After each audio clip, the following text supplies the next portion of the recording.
En este video estaremos discutiendo la reacción de sustitución nucleofílica acílica. El laboratorio que vamos a estar trabajando es sustitución nucleofílica acílica y estas sustituciones tienen que ver con derivados de ácidos carboxílicos, por lo que vamos a repasar lo que es la estructura del ácido carboxílico. Recuerden que el ácido carboxílico tiene una geometría trigonal planar. Los ácidos carboxílicos hacen puentes de hidrógeno y por lo tanto tienen un mayor punto de ebullición que los alcoholes. Aquí podemos ver dos estructuras de ácidos carboxílicos haciendo puentes de hidrógenos entre ellos. Y esto hace que los puntos de fusión y ebullición sean más altos. El ácido carboxílico es un ácido débil y en presencia de bases fuertes se puede desprotonar, o sea, perder un hidrógeno y dar la base conjugada que se conoce como la sal de carboxilato. Ahora el carboxilato es un nucleófilo. Cuando se llevan a cabo reacciones con ácidos carboxílicos, se deben llevar a cabo en medio ácido, porque si se lleva a cabo en medio básico se va a desprotonar como acabamos de ver. Y ahora el carbono del carbonilo ya no es electrofílico. Así que por lo tanto, cuando se hacen sustituciones de ácidos carboxílicos, se deben llevar a cabo en medio ácido. El ácido carboxílico es un ácido débil y en el agua los ácidos carboxílicos solo se disocian ligeramente. Esto se debe a que el agua no es suficientemente fuerte para desprotonar el ácido carboxílico. El pKa de los ácidos carboxílicos está entre 4 y 5. Si reducimos un ácido carboxílico a un alcohol, vamos a ver un cambio en el número de oxidación. Pero si llevamos a cabo las reacciones de sustitución nucleofílica acílica, donde se intercambia el grupo OH por un heteroátomo, no va a haber cambio en el estado de oxidación. Y esto estarían formando los derivados de ácidos carboxílicos. Estos son los derivados de ácidos carboxílicos. Tenemos un cloruro de acilo o cloruro de ácido. Cualquiera de los dos nombres son correctos. Aquí tenemos un anhídrido de acilo o anhídrido de ácido. Por igual, cualquiera de los dos nombres está correcto. Aquí tenemos un éster y una amida. Si se fijan, lo que estamos añadiendo son estos grupos que están en color rojo. Así que todos estos heteroátomos son más electronegativos que carbono, por eso es que el número de oxidación no va a cambiar. Un grupo nitrilo también se considera un derivado de ácido carboxílico. Aquí podemos ver la reactividad de los derivados de ácidos carboxílicos, donde el cloruro de ácido es el más reactivo y la amida es el menos reactivo. Los derivados del ácido carboxílico son electrofílicos en el carbono del carbonilo, así que la reactividad de estos compuestos va a estar determinada por estos factores, lo que es la inducción, la resonancia, el efecto estérico y la calidad de ese grupo saliente. Vamos a hablar de la calidad del grupo saliente. Si vemos aquí, el cloruro de ácido, que es el más reactivo, tiene el mejor grupo saliente, que es el anión de cloro. Si comparamos los pKa de los ácidos conjugados de los grupos salientes, podemos observar que el pKa es negativo 7 y es el más bajo. Recuerden que entre más bajo es el pKa, más ácido, más fuerte es el ácido. Por lo tanto, la base es la más estable. HCl es el ácido más fuerte, por lo tanto, el grupo saliente es la base más estable. En el grupo saliente de los anhídridos es el carboxilato. En el caso del carboxilato, el pK del ácido conjugado es de 5, por lo tanto, es un ácido moderado. Por lo tanto, no es tan buen grupo saliente el carboxilato si lo comparamos con el cloro. El alcohóxido es una base fuerte y también un mal grupo saliente.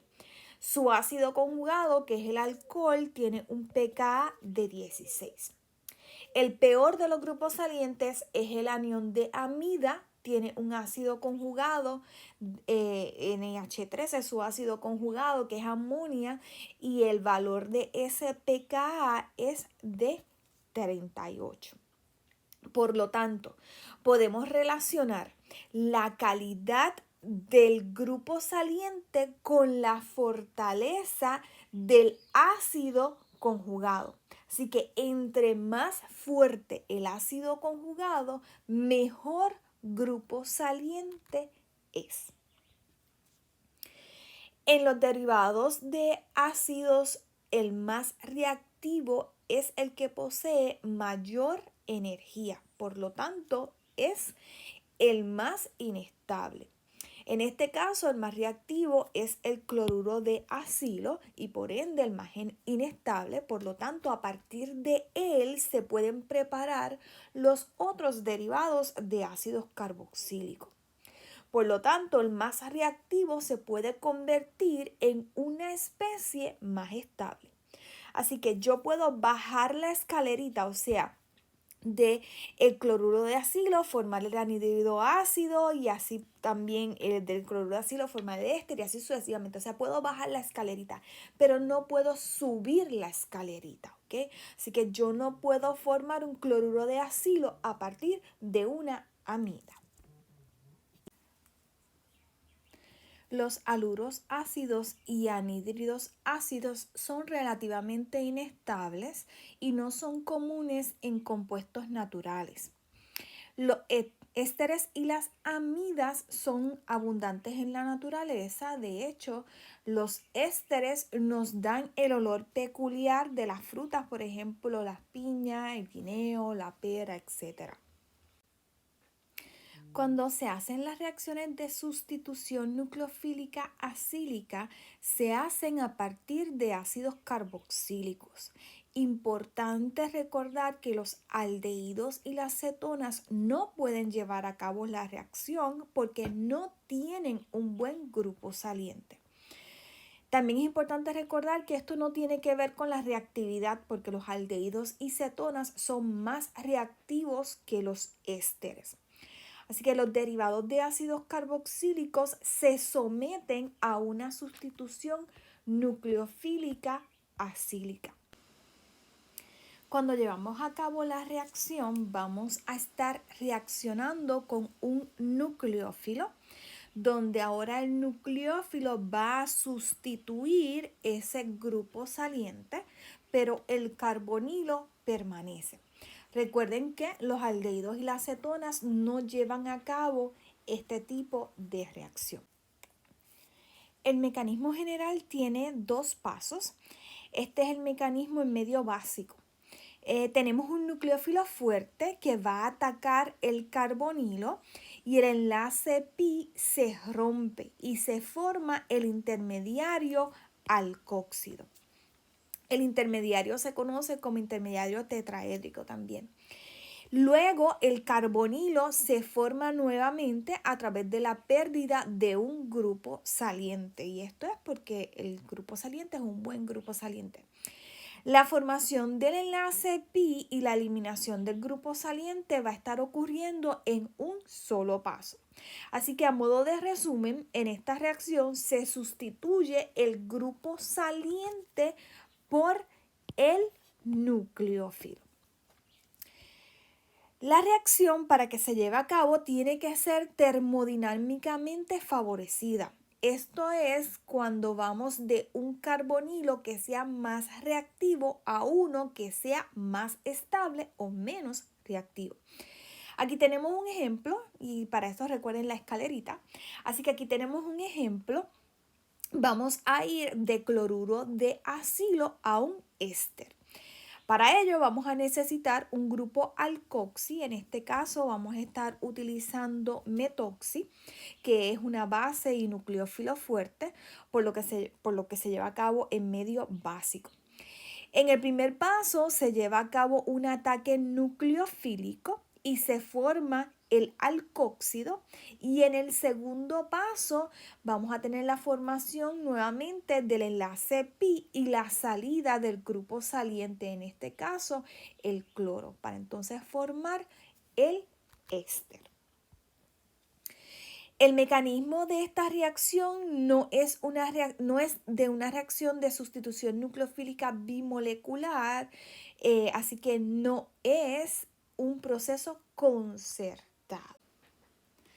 En esta reacción vemos una hidrólisis en medio ácido. La hidrólisis también se puede llevar a cabo en medio básico. En esta reacción vamos de un éster a un ácido carboxílico mediante la hidrólisis. En las próximas transparencias vamos a ver cómo ocurre esta reacción, pero a modo general aquí podemos ver que el grupo saliente, que es el alcóxido, va a salir como un alcohol y que el OH que está aquí proviene del agua.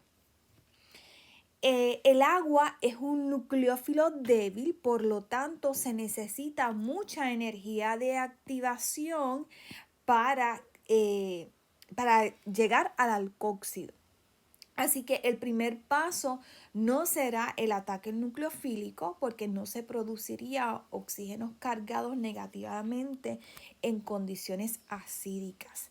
Por lo tanto, en condiciones ácidas, el primer paso será la protonación del carbonilo para facilitar ese ataque nucleofílico. Se forma entonces un intermediario protonado, el cual es más electrofílico que el neutral, y ahora tenemos una molécula más electrofílica. Así que la protonación es generalmente siempre el primer paso en un mecanismo de sustitución de acilo en condiciones acídicas. Así que tenemos un intermediario protonado, el cual es más electrofílico que el neutral, y ahora tenemos una molécula más electrofílica y menos estable. Por lo tanto, vamos a necesitar menos energía de activación para que la reacción ocurra. Así que a modo de resumen, cuando es un nucleófilo débil, siempre se cataliza por un ácido.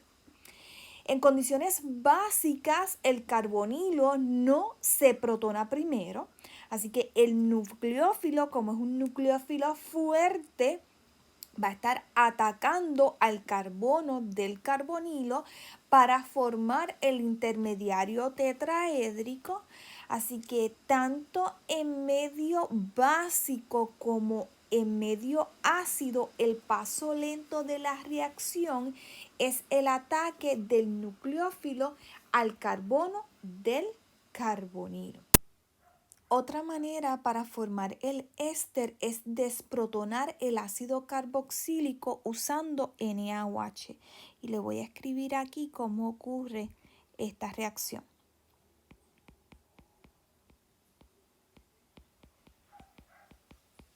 ¿Okay? Ese OH va a venir y va a atacar, a desprotonar, remover ese hidrógeno, y ahora este par de electrones se va con oxígeno. Y voy a tener entonces la formación de un nucleófilo fuerte, en este caso un carboxilato.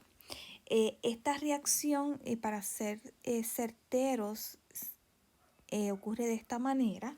Esta reacción se desplaza más hacia el carboxilato porque el OH es una base fuerte. ¿Okay? Así que luego que tengo ese proceso, luego que se produce ese primer paso, que es la formación de ese carboxilato, ocurre un segundo paso, que es que se lleva a cabo una reacción de SN2, donde ahora ese ion carboxilato va a estar reaccionando con un haluro de alquilo, que en este caso tenemos CH3I. En este caso es un halogénuro de alquilo primario, pero puede ser también un halogénuro de alquilo secundario. Así que ahora ese carboxilato va a estar atacando a ese carbono y se va a romper entonces ese enlace entre carbono y yodo. Y se me va a estar formando entonces mi éster. ¿Okay? Así que este segundo paso es una reacción SN2 donde el ataque es un ataque concertado, o sea que ocurre en un solo paso. Así que en resumen, ocurre una desprotonación y luego ocurre un ataque nucleofílico. El éster también se puede formar con una reacción de esterificación de Fischer. La esterificación de Fischer va a combinar un ácido carboxílico y un alcohol, usando un catalizador ácido para poder llevar a cabo la reacción. Así que la esterificación de Fischer siempre es en medio ácido. El electrófilo es el carbono del carbonilo y el nucleófilo es el metanol, que es una base débil. Aquí podemos ver el mecanismo. En el primer paso ocurre una protonación para activar el carbonilo para que sea atacado. Y una vez esté protonado, ocurre ese ataque nucleofílico. En este paso se va a formar entonces esa molécula tetraédrica. Y luego entonces van a estar ocurriendo procesos de desprotonación y protonación hasta obtener ese éster. El mecanismo de la reacción de esterificación de Fischer se estableció haciendo estudios utilizando isótopos. Se utilizó un isótopo de oxígeno en el oxígeno del metanol y se encontró que ese oxígeno era el que se añadía al carbono del carbonilo. Esta reacción es reversible, por lo tanto, para favorecer la formación de ese éster, o sea, de ese producto, en este caso un éster, se debe añadir un exceso de alcohol y remover el agua para favorecer esa formación de ese éster. Aquí tenemos otro tipo de esterificación, pero con cloruro de acilo, que es bien reactivo debido a que el cloro es un buen grupo saliente. Se utiliza el alcohol con piridina, que es una base moderada que ayuda a que el equilibrio se desplace hacia los productos, desprotonando o consumiendo el HCl que se va a estar formando. Los ésteres pueden sufrir hidrólisis en condiciones básicas, lo que se conoce como saponificación. La saponificación es una hidrólisis en medio básico. De hecho, es el mecanismo que se utiliza para la formación de jabones. Aquí podemos ver el mecanismo de saponificación. Esta reacción se lleva a cabo en medio básico, donde el hidróxido actúa como un nucleófilo y ataca al carbono del carbonilo y se forma una estructura tetraédrica. Y ahora el grupo carbonilo se va a regenerar y libera el ion alcoxído como grupo saliente. Ahora el ácido carboxílico es desprotonado por el alcóxido, formando el ion carboxilato y el alcohol. Este paso es un paso irreversible, este último paso. Los ésteres también se pueden hidrolizar en condiciones ácidas, se pueden hidrolizar con hidronio y el mecanismo es bien similar al de la esterificación de Fischer. Aquí podemos ver el mecanismo. Es el mismo mecanismo de Fischer, pero en lugar de estar utilizando metanol, se va a estar utilizando agua. donde en el primer paso ocurre una protonación al oxígeno del carbonilo y luego entonces ocurre un ataque nucleofílico donde recuerden que ese paso es el paso lento de la reacción. Luego van a estar ocurriendo desprotonaciones y protonaciones para sacar el alcohol y se forma el ion de oxonio, que es un buen grupo saliente, y por último desprotonamos y obtenemos entonces nuestro ácido carboxílico. Aquí tenemos un resumen de todas las reacciones. Si observan, todos pueden formar ácidos carboxílicos y del ácido carboxílico podemos ir a todos los derivados de ácidos carboxílicos. Especialmente del ácido carboxílico podemos ir al cloruro de acilo y del cloruro de acilo, como es el más reactivo, podemos ir a todos los demás derivados. Y para ello acuérdense de la escalerita. A partir del cloruro de acilo yo puedo ir a todos los demás derivados de ácidos carboxílicos. Así que hasta aquí es el material del laboratorio sustitución nucleofílica acílica.